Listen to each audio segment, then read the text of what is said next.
Mobile, Alabama holds a secret that court records tried to bury for over a century. 12 people died between 1847 and 1851 in circumstances that seemed natural at first. Fever, accidents, sudden illness. Except for one impossible detail. An enslaved man named Solomon predicted every single death with chilling accuracy, sometimes weeks before they happened. What authorities discovered in the spring of 1851 wasn't divine prophecy or supernatural gift. It was something far more terrifying. A mind so calculating, so patient, that it turned observation into murder and made coincidence look like fate. The truth remained sealed in courthouse documents until researchers uncovered testimonies that revealed how one man weaponized knowledge in the most disturbing way imaginable. Before we continue with the story of Solomon and the deaths that haunted Mobile's wealthiest families, I need you to do something. Subscribe to this channel right now, hit that notification bell, and leave a comment telling me what state or city you're listening from. Trust me, you'll want to follow what happens next. What makes Solomon's story particularly unsettling isn't just the body count. It's how long he operated in plain sight, turning his position as a trusted servant into the perfect cover for systematic elimination. Mobile in 1847 sat at the mouth of the Alabama River like a jewel of southern commerce, its docks crowded with cotton bales destined for Liverpool and New York. The city had grown fat on trade, its population swelling past 15,000 souls, nearly half of them enslaved.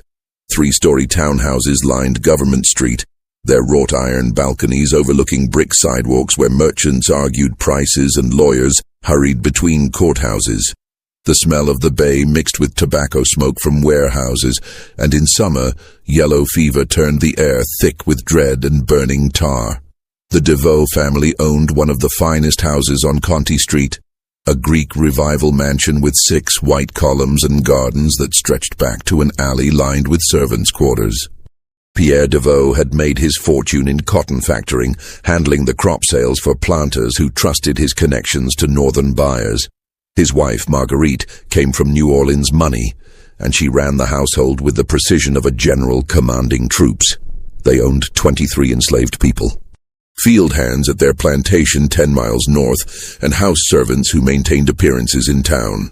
Solomon arrived at the DeVoe house in the winter of 1843, purchased from an estate sale in Charleston. He was 31 years old, tall and lean, with hands that showed old scars from carpentry work. The bill of sale listed him as literate, skilled in medicine and carpentry, docile temperament. That last word should have been questioned more carefully. Previous owners had allowed Solomon unusual privileges. A Quaker physician in Charleston had taught him to read medical texts, recognizing an unusual aptitude for diagnosis. Solomon could identify fever types by examining tongue color and breathing patterns. He knew which plants induced vomiting, which ones stopped hearts, which created symptoms identical to cholera or consumption. The Quaker had intended this knowledge for healing. Solomon had other plans. In the DeVoe household, Solomon worked as a general servant, maintaining the house, running errands, occasionally assisting with minor medical care when doctors weren't available. Mobile's physicians were expensive and often drunk, so families relied on their more knowledgeable slaves to treat minor ailments. Pierre DeVoe considered himself progressive for allowing Solomon access to his library, never imagining what the man did with those anatomy texts and botanical encyclopedias late at night. Solomon shared quarters behind the main house with 7 other enslaved people. Marcus, who drove the carriage, Rachel, who cooked, Eliza and Hannah, who cleaned, and 3 younger men who worked the gardens and performed heavy labor. They knew Solomon read books, that he sometimes went into the city on errands alone, that he had a way of watching people that made even the other slaves uneasy. But in a world where survival meant minding your business, no one asked questions. The white families in Solomon's orbit that year formed Mobile's commercial aristocracy. Besides the DeVoe family, there were the Chamberlains, Thomas, who owned timber mills, and his wife Abigail, who collected porcelain from France. The Prentice family controlled cotton warehouses on Water Street. Robert Prentice was loud and crude, famous for his gambling and his vicious treatment of slaves. His sister, Catherine, had married young to a man who drank himself to death, leaving her dependent on her brother's charity and cruel humor. These families intersected constantly, at St. Francis Street Methodist Church on Sundays, at cotillions during the social season, at business meetings where fortunes rose and fell on cotton prices and shipping schedules. Their slaves moved between households, delivering messages, running errands, attending their owners at social functions. This created a network, a web of observation opportunities that Solomon studied like a scholar examining a map. What no one understood yet was that Solomon had spent his 4 years in Mobile doing something unusual. He was learning schedules, routines, weaknesses, learning who drank, who had weak hearts, who feared illness above all else, learning which families fought behind closed doors, which marriages had gone cold, which men carried secrets that made them vulnerable to pressure. He watched, he listened, and he waited. He also collected. In the gardens and during his errands through Mobile streets, Solomon gathered plants. White snake root from shaded areas near the river, pokeweed roots, death karma's bulbs, oleander leaves from ornamental gardens. He knew foxglove's effect on an already strained heart, how aconite could mimic a sudden stroke, how small amounts of arsenic could be explained away as contaminated well water. Mobile's wealthy families never locked medicine cabinets against their trusted house servants. The other enslaved people noticed Solomon's herb collecting, but assumed he was preparing remedies. Rachel mentioned it once. "You got a powerful lot of plants drying in your room." But Solomon just smiled and said he was studying to help with doctoring. That satisfied her. After all, anything that might reduce doctor bills and keep their owners from blaming slaves for illnesses had to be good. By the spring of 1847, Solomon had everything ready. He had knowledge, access, and most importantly, he had identified his targets with cold precision. Not random deaths. That would attract attention. Instead, he chose people whose deaths would seem natural, expected even. People whose habits or health made them vulnerable. People whose losses would redistribute power, create vacancies, shift household dynamics in ways that might, eventually, create opportunities. The temperature ran hot that April, unusually so for early spring. The air felt swollen with moisture, and at night, the croaking of frogs from the marshes near the bay grew so loud it kept people awake. Solomon went about his duties with his usual quiet efficiency, but something had changed in how he watched people. His gaze lingered a half-second longer.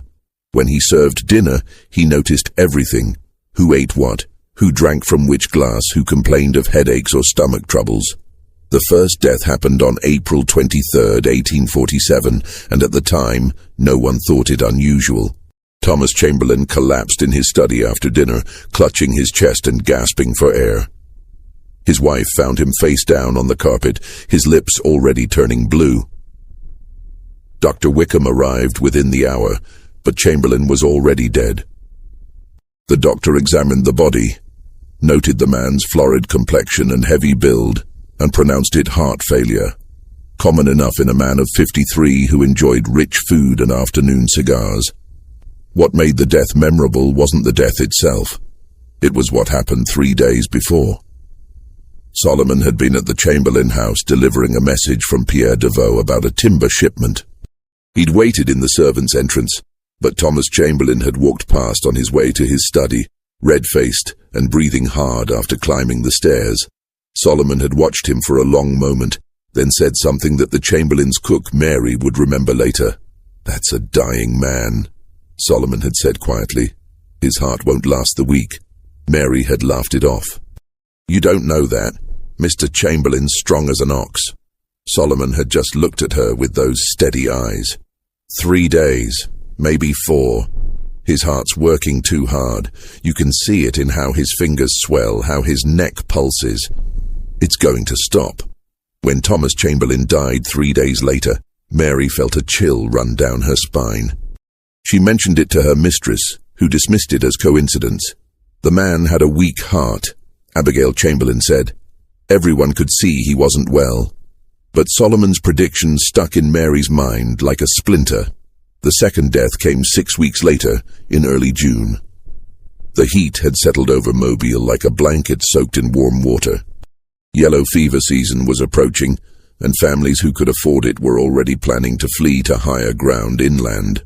Catherine Prentice, Robert Prentice's widowed sister, took ill on a Wednesday evening. It started with stomach cramps, then violent vomiting that left her weak and shaking. By Friday, she was delirious with fever. Dr. Wickham suspected cholera, though no other cases had been reported. He prescribed laudanum for the pain and told the family to prepare for the worst. Catherine died on Saturday morning, her body so dehydrated that her skin had taken on a grayish cast.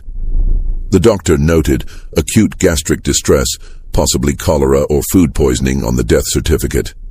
This time, Solomon's prediction had been more specific. 2 weeks before Catherine fell ill, Solomon had been sent to the Prentice house to deliver legal documents. Robert Prentice had been berating Catherine in the hallway, something about her being a burden, eating his food and giving nothing back. Solomon had witnessed the whole scene while waiting by the door, seeing how Catherine's hands trembled, how she fought back tears. Later, when he'd returned to the DeVoe house, he'd mentioned to Eliza that Catherine Prentice wouldn't live through the summer. "She's got a sadness in her that's eating her from inside," he'd said. "And Mr. Prentice don't feed her right. A body that weak catches everything. I'd say 2 weeks, maybe 3, before she takes sick and don't recover." Eliza had noted the comment, but thought nothing of it until Catherine died. Then she remembered, and the memory sat uneasily in her stomach.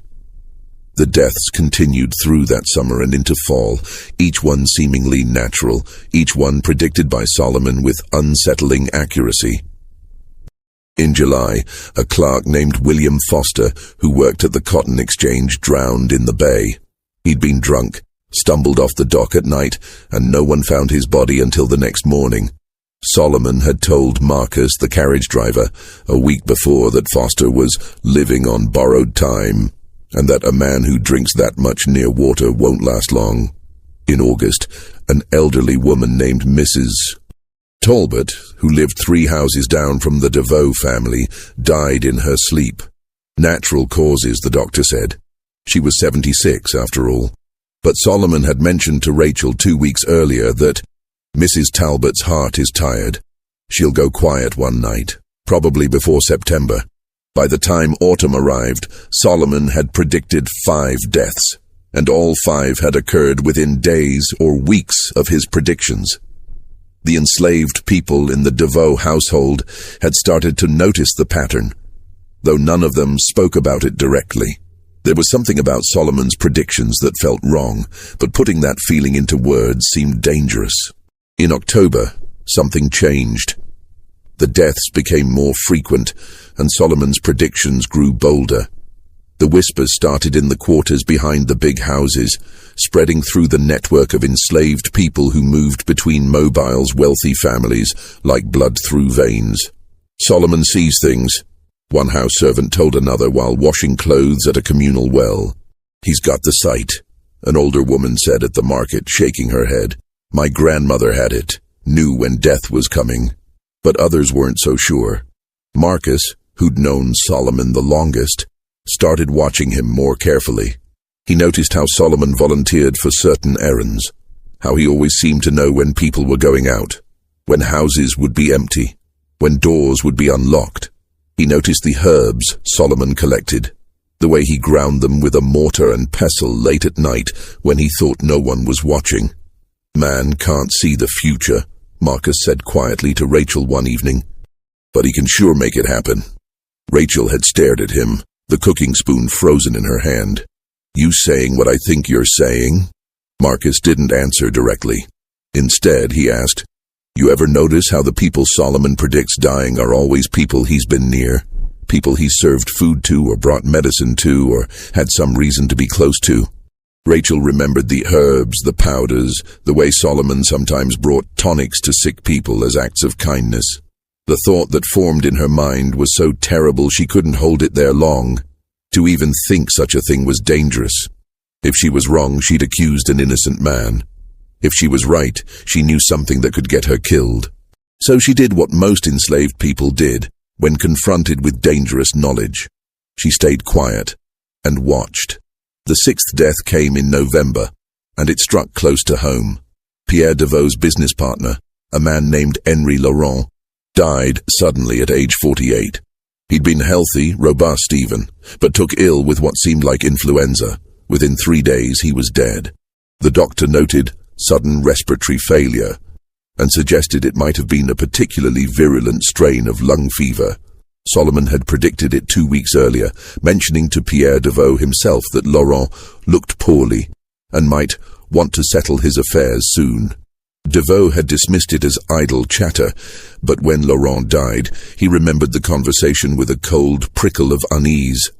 What Deveau didn't know was that Solomon had visited Laurent's house 4 times in the 2 weeks before his death, each time bringing paperwork from Deveau's office. Each time, Laurent had offered him coffee or water, which Solomon had politely declined, but had helped prepare. Laurent's personal servant, an enslaved man named Jacob, later recalled that Laurent had complained of a strange, bitter taste in his morning coffee on 2 occasions, but had blamed it on bad beans. The 7th death was even more disturbing because it involved a child. The Whitfield family lived on Government Street in a house almost as grand as the Deveau mansion. They had 4 children, and the youngest, a girl named Sarah, age 7, had always been delicate. She caught every illness that passed through Mobile, and her mother worried constantly about her health. In December, Solomon mentioned to Marguerite Deveau that the Whitfield girl won't see spring. He said it casually, while serving tea as if commenting on the weather. She's got a weakness in her lungs. Next fever that comes through will take her. Marguerite had been horrified by the pronouncement. That's a terrible thing to say about a child. Solomon had bowed his head. Just speaking truth, ma'am. I've seen that look before. The body's giving up. Sarah Whitfield took sick with pneumonia in January 1848 and died after a week of fever and struggling breath. Her mother was inconsolable. The doctor said it was tragic, but expected given the child's fragile constitution. But when Marguerite heard about the death, she remembered Solomon's prediction with a feeling like ice water in her veins. How could he have known? And why did it feel less like prophecy and more like a plan being executed? She mentioned it to her husband that night. Pierre, there's something odd about Solomon. He's predicted too many deaths, and they all come true. Pierre had poured himself more brandy and waved her concerns away. The man's observant. He spent time with that Quaker doctor in Charleston. He knows how to read signs of illness. It's not witchcraft, Marguerite. It's education. But even Pierre felt uneasy. He'd started noticing how Solomon moved through the house. Silent, watchful, always present, but never quite there. Like a shadow that had learned to serve dinner. The 8th death drove the whispers from quiet concern to open fear. Robert Prentice, the cotton warehouse owner who'd treated his sister so cruelly, died in February 1848. He'd been drinking at a gambling house on Water Street, got into an argument over cards, and walked home in a rage. Somewhere along the way, he collapsed in an alley. A night watchman found him at dawn, cold and stiff, his face frozen in a grimace. The doctor ruled it a stroke, likely brought on by excessive drink and his notorious temper. But Robert Prentice was only 42, and though he drank, he'd always been strong as a bull. Solomon had predicted this death a month earlier, telling Marcus that Mr. Prentice is going to push his luck too far one of these nights. Man with that much anger in him, drinking like he does, his brain's going to pop like an overripe fruit. Marcus had felt sick when he heard about Prentice's death. The prediction had been too specific, too confident, and he knew something no one else knew. Solomon had been sent to deliver a message to Prentice the night before his death. He'd been alone with Prentice for several minutes in the warehouse office, and when he'd returned to the carriage, Marcus had noticed something odd. Solomon's hands smelled like bitter almonds. That detail haunted Marcus. Bitter almonds. He'd heard stories about poison that smelled like that, something that could stop a man's heart or make his brain seize up. But how did you even get such a thing? And more importantly, how did you accuse someone of having it without proof, without putting your own neck in a noose? Desinvolvimento do misterio. By the spring of 1848, Mobile's enslaved community was divided into two camps: those who believed Solomon had supernatural powers, and those who suspected something far more sinister. The believers pointed to his accuracy. 8 people, and he called every single one, said one woman who worked as a seamstress. That's not luck, that's sight. Maybe he made a deal, another whispered, making a sign against evil, sold his soul for knowledge. But among those who knew Solomon personally, who lived in the same quarters, who worked alongside him, a different theory was forming. They didn't speak it aloud, but it hung in the air like smoke. Solomon wasn't predicting deaths. He was causing them. The problem was evidence. In a legal system that barely recognized enslaved people as human beings, where their testimony in court was worthless unless corroborated by white witnesses, what could they possibly do? Report their suspicions to Pierre Deveau? And say what exactly?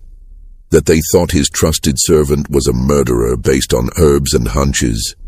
They'd be punished for making trouble, probably sold away or worse. So they watched and waited, hoping someone with actual power would notice the pattern, that someone turned out to be Dr. Edmund Wickham, the physician who'd pronounced death certificates for 5 of Solomon's predicted victims. Wickham was a competent doctor, though he carried the cynicism common to men who'd seen too much death. He drank more than he should, but he wasn't a complete fool, and by March of 1848, he'd begun to notice something disturbing. A cluster of deaths that all seemed natural, yet all somehow connected to the Deveau household. It started when Abigail Chamberlain, now widowed and managing her late husband's timber business, mentioned during a social call that the Deveau family's servant had predicted her husband's death. She said it lightly as an oddity, but Wickham's interest sharpened. "What do you mean, predicted?" he'd asked. Told the cook his heart would give out within the week, and it did, 3 days later. Wickham had a mind that collected details like a magpie collecting shiny objects. He remembered other cases where family members had mentioned a servant's predictions. The Whitfield girl, Catherine Prentice. He couldn't remember which servant specifically, but the pattern was there, nagging at him. He began keeping notes, reviewing his old cases, asking questions at social gatherings. By April, he'd identified Solomon as the common thread. Always Solomon, making predictions, always correct, always within striking distance of the deceased in their final days. The question was what to do with this information. Accusing a slave of murder required evidence that would satisfy a court of law, and Wickham had nothing but suspicions and a disturbing pattern.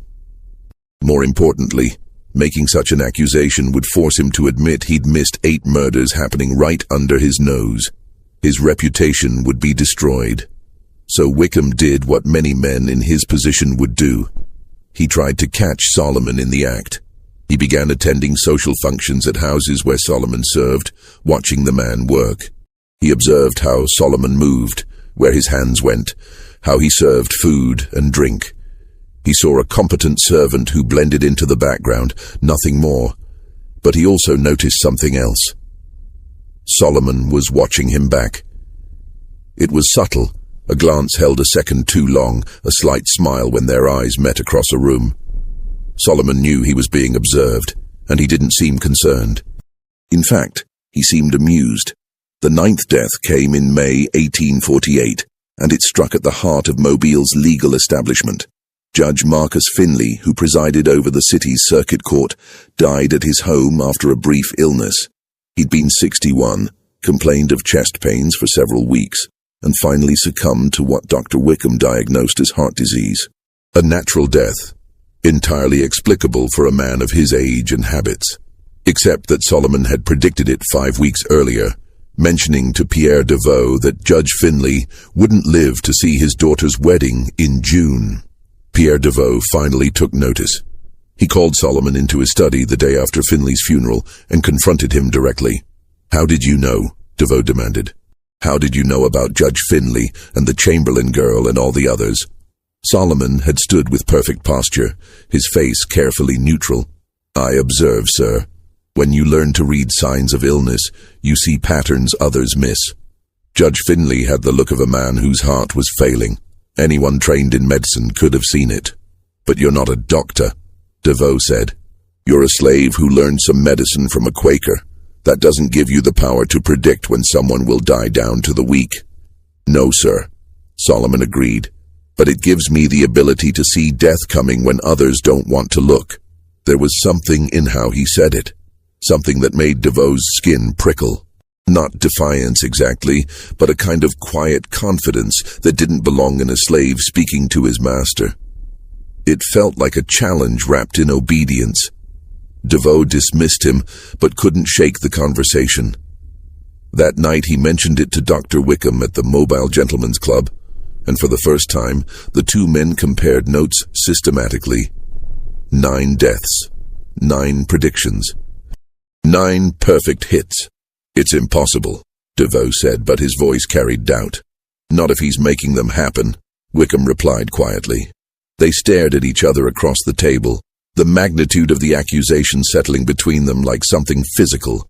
If Solomon was a murderer, he'd been operating freely for over a year, killing Mobile's citizens with impunity while everyone assumed his victims were dying of natural causes. "We need proof," Deveau said finally. "Real evidence, not just patterns. Because if we accuse him and we're wrong, I'll be ruined. And if we accuse him and we're right, we'll need to explain how we let 9 people die before we noticed." They agreed to watch Solomon more carefully, to document everything, and to wait for him to make a mistake. What they didn't realize was that Solomon had already anticipated their suspicions and was planning his most audacious move yet. The late spring of 1848 brought tension to the Deveau household, like storm clouds piling up before lightning. Solomon continued his duties with the same quiet efficiency, but everyone felt the change. Marguerite Deveau found herself watching him serve dinner, wondering if the fork he handed her had touched something it shouldn't have.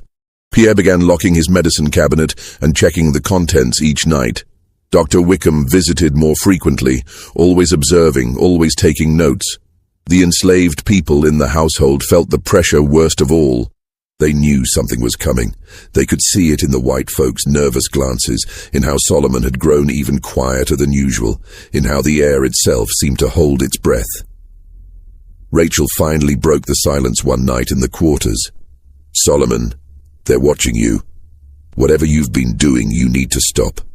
Solomon had been grinding herbs with his mortar and pestle, the soft scraping sound filling the small room. He didn't look up. "I don't know what you mean." "Yes, you do," Marcus said from the doorway. His voice was hard, angry. "We all know. Maybe we don't talk about it, but we know. Those people you predicted dying, they didn't just die. You helped them along." Solomon finally looked up, meeting Marcus's eyes. For a long moment he said nothing, and the silence stretched so tight it felt like something might snap.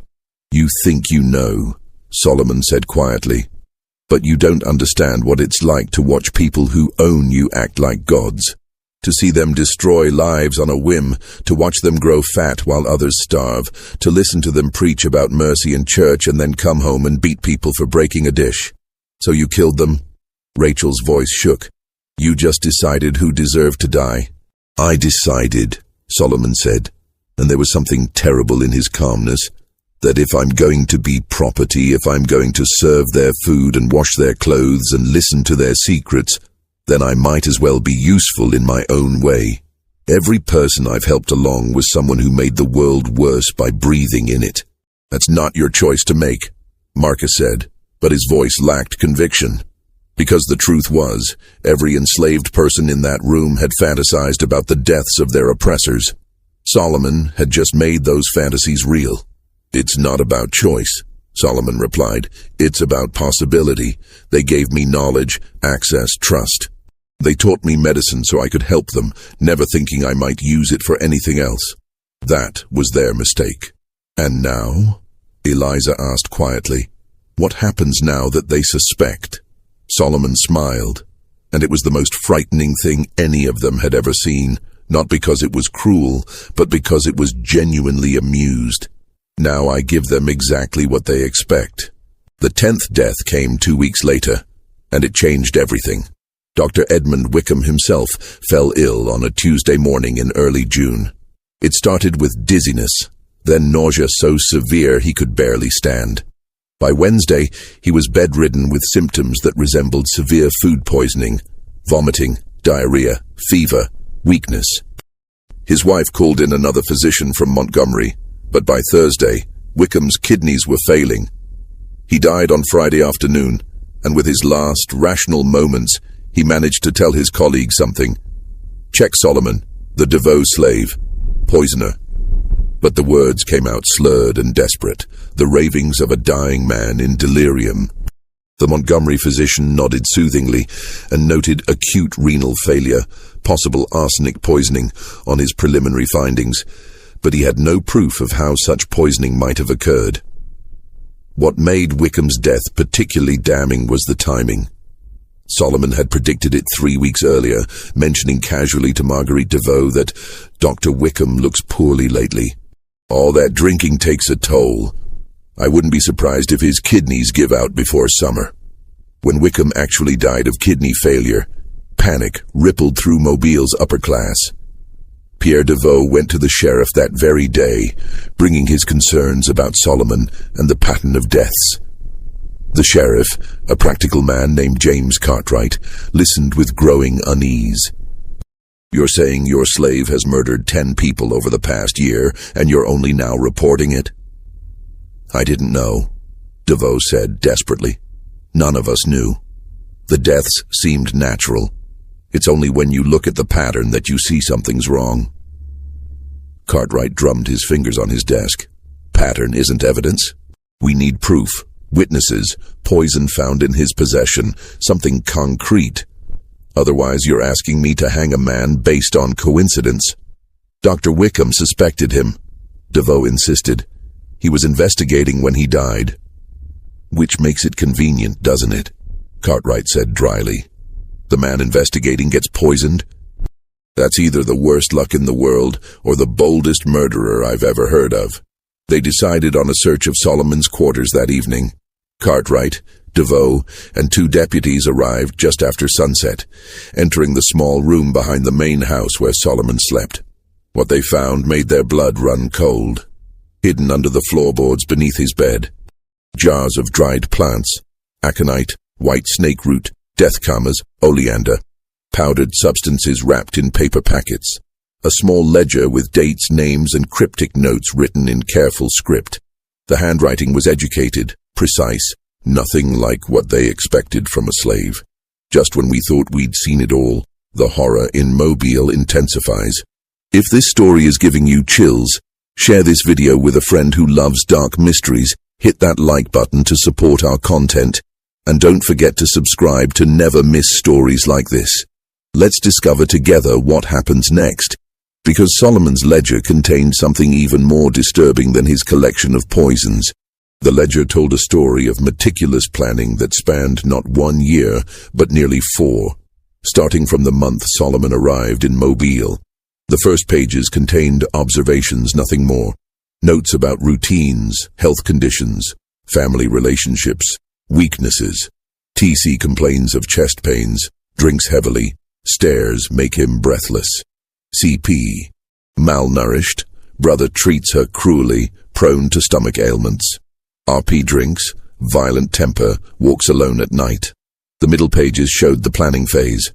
TC, foxglove extract in evening whiskey, small amounts over 3 weeks, will mimic natural heart failure.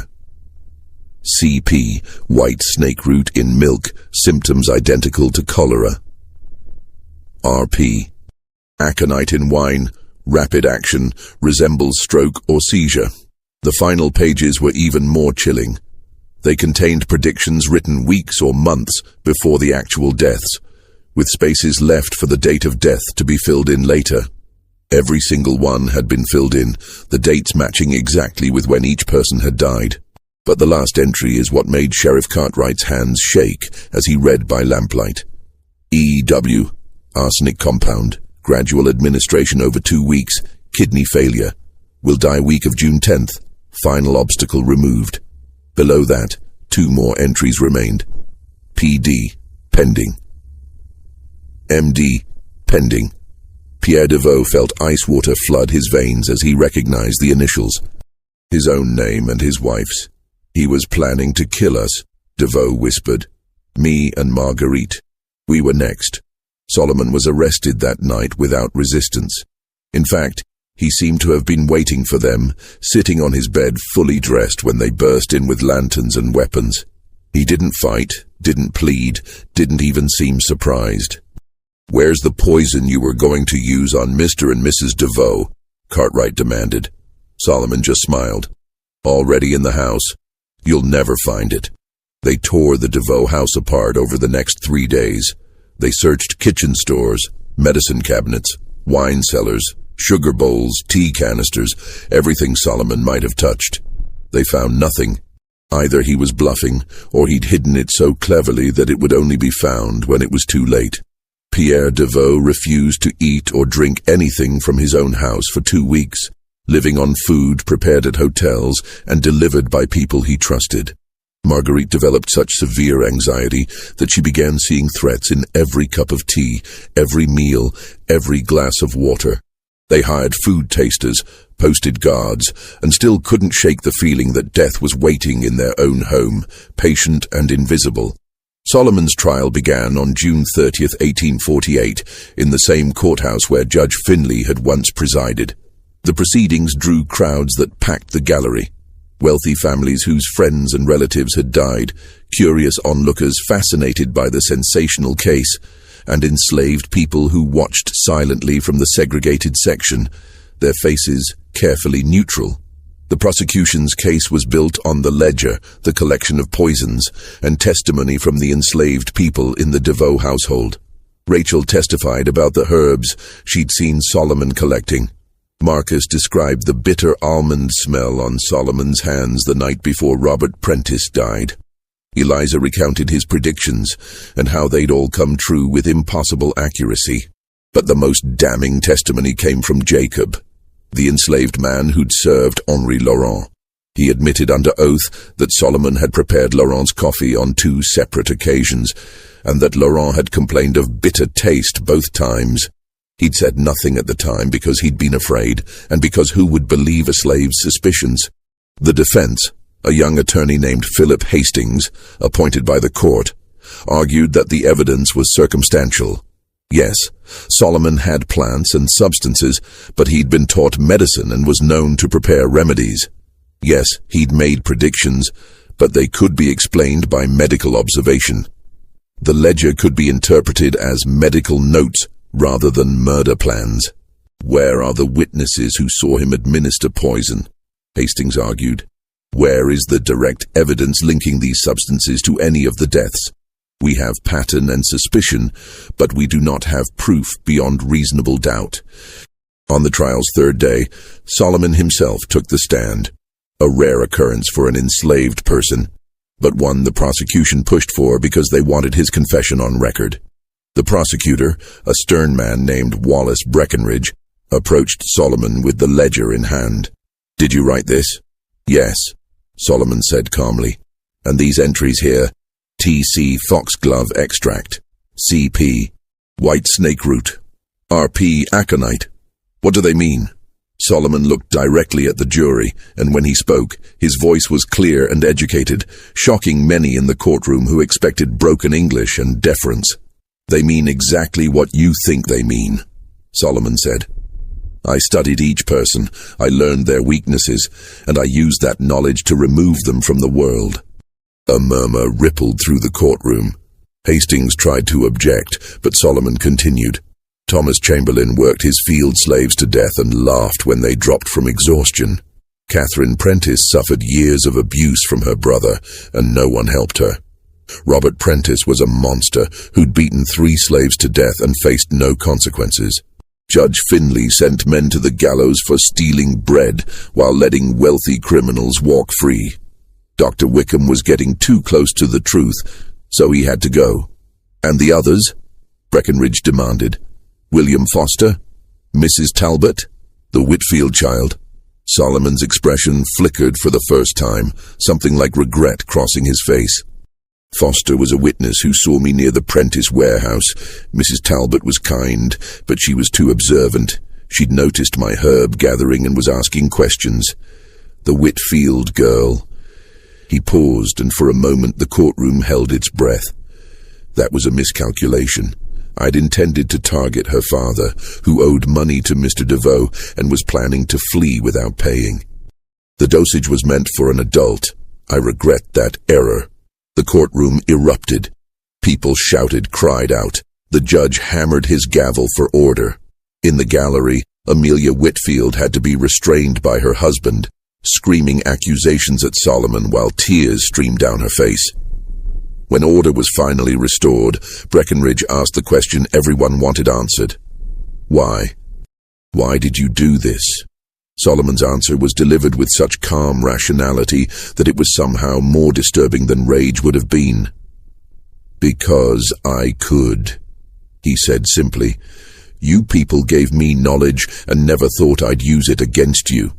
You trusted me to handle your food, your medicine, your intimate daily needs, and you never once thought about what that trust made possible. You treated me as property, as something less than human, and then you were surprised when I acted without humanity. He leaned forward slightly, his eyes scanning the white faces in the courtroom. I was invisible to you. I moved through your houses like furniture, and you talked about your secrets, your sins, your cruelties as if I couldn't hear. Every one of you in this courtroom has said or done something in front of a slave that you'd never say in front of your equals. That's power, the power of being underestimated. So this was about revenge? Breckenridge asked. No, Solomon said. Revenge is emotional. This was practical. I selected people whose deaths would either benefit my position, remove threats, or eliminate those whose existence made the world measurably worse. It was systematic, calculated, and it would have continued indefinitely if Dr. Wickham hadn't been as observant as he was. The question of the 2 remaining targets, Pierre and Marguerite DeVoe, hung in the air like poison itself. Did you actually poison the DeVoe family? Breckenridge demanded. Or was that entry in your ledger merely planning? Solomon smiled, and it was a smile that would haunt Pierre DeVoe for the rest of his life. Does it matter? The fear is just as effective as the poison itself, isn't it? You'll spend the rest of your lives wondering. Every meal, every drink, every time you feel the slightest illness, you'll wonder if this is it. If something I put in your house years ago is finally taking effect. That's a kind of death too, just slower. The jury deliberated for less than an hour before returning a guilty verdict on all counts. Solomon was sentenced to death by hanging, to be carried out in 2 weeks. The execution took place on July 28, 1848, in the courtyard behind the mobile courthouse. A crowd of nearly 300 people gathered, including most of the families whose relatives had died. The mood was strange, not quite celebratory, but not somber either. It felt like relief mixed with lingering dread, as if executing Solomon might not be enough to erase what he'd done. Solomon walked to the gallows without struggle. He'd refused to see a minister, refused last rites, refused to apologize. When asked if he had any final words, he looked out at the crowd and said something that witnesses would debate for years afterward. You built a system that treats people as property, and you're surprised when property fights back. You'll have others like me. Maybe not today, maybe not next year, but they'll come. Because you can't own people's minds, no matter how many chains you use. You can only pretend you do, until one of us proves otherwise. The trap door opened, and Solomon dropped. The witnesses said his neck broke clean, a quick death, professionally done. But what haunted them afterward wasn't the execution itself. It was the expression on Solomon's face in those final seconds. No fear, no regret, just a kind of grim satisfaction. The days following the execution were marked by paranoia throughout Mobile's upper class. Despite Solomon's death, Pierre and Marguerite Deveau continued their extreme precautions. They never returned to normal eating or drinking habits.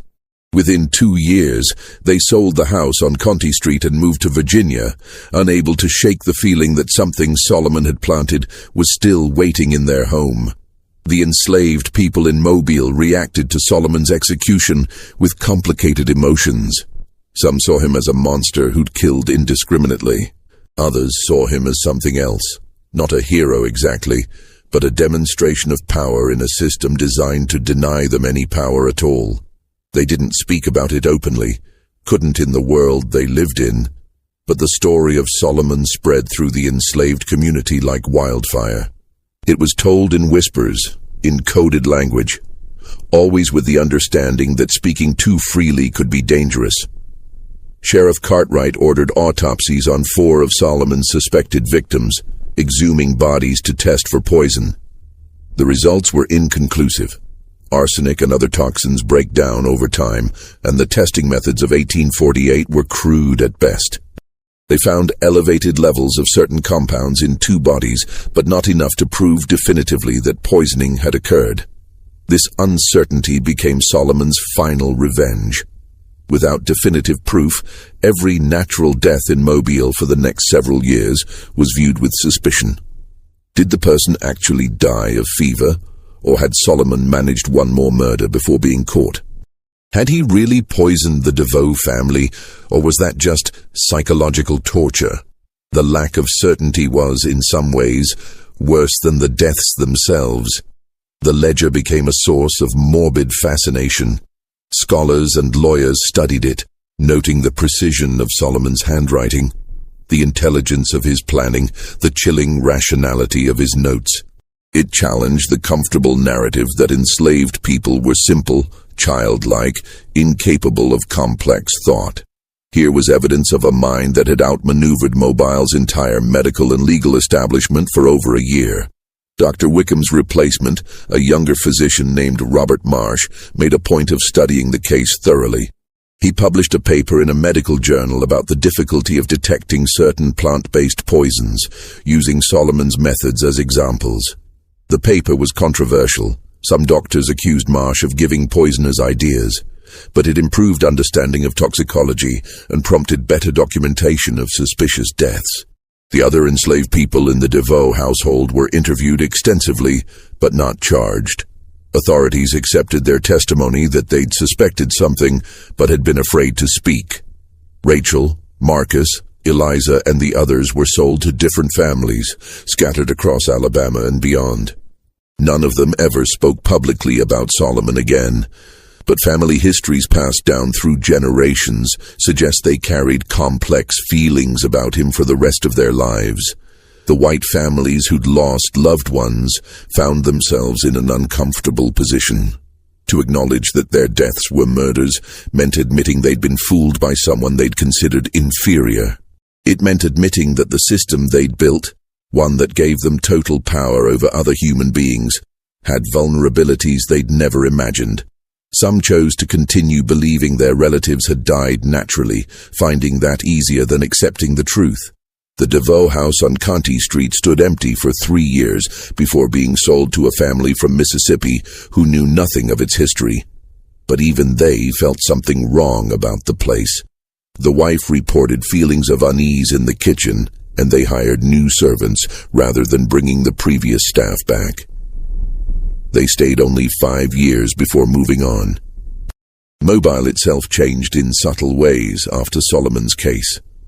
Families became more cautious about which enslaved people they allowed near food preparation.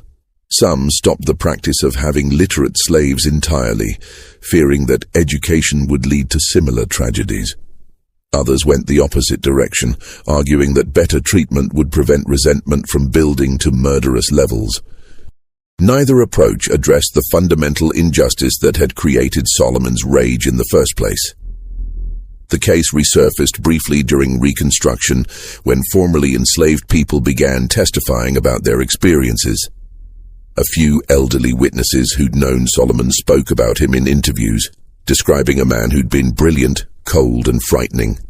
Their accounts emphasized that most enslaved people had opposed his methods, seeing his murders as likely to bring collective punishment on their community. But they also acknowledged understanding his anger, even if they couldn't condone his actions. Modern historians studying the case have noted several disturbing elements. First, Solomon was almost certainly telling the truth about his victims' crimes and cruelty. Court records and personal papers confirm that most of the people he killed had documented histories of violence, corruption, or abuse. Second, his body count of 10 might have been conservative.